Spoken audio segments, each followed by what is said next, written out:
চট্টগ্রাম শহরটা দিনের বেলা যতটা ব্যস্ত, রাতের বেলা ততটাই অদ্ভুত নীরব। বিশেষ করে টাইগার পাস পাহাড়ের আশেপাশে পুরনো গাছ, ফাঁকা রাস্তা আর দূরে সমুদ্রের বাতাস, সব মিলিয়ে জায়গাটা একটু রহস্যময়। নোমান একজন স্ট্রিট ফটোগ্রাফার। রাতের শহরের ছবি তোলা তার শখ। একদিন সে ঠিক করল গভীর রাতে টাইগার পাসের পুরনো পাহাড়ি রাস্তার ছবি তুলবে। রাত তখন প্রায় 2টো। চারদিকে অদ্ভুত নীরবতা, শুধু বাতাসে পাতার শব্দ। ক্যামেরা হাতে সে হাঁটছিল।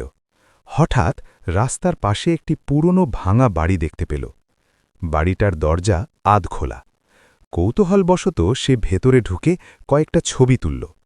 ফ্ল্যাশ জ্বলে উঠতেই মনে হলো যেন সিঁড়ির উপর কেউ দাঁড়িয়ে আছে, কিন্তু তাকিয়ে দেখল কেউ নেই। নোমান ভাবল হয়তো আলো ছায়ার খেলা। সে আবার ছবি তুলল।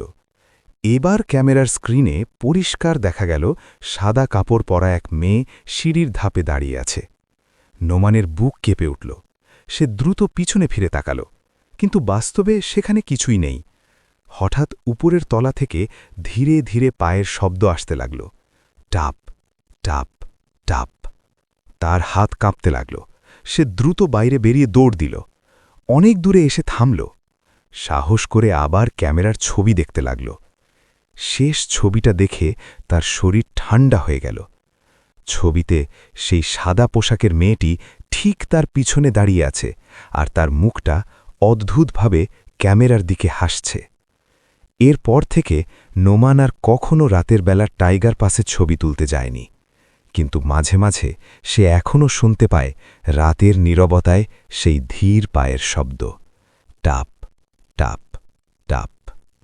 ভালো লাগলে লাইক দিয়ে পাশে থাকবেন। ধন্যবাদ।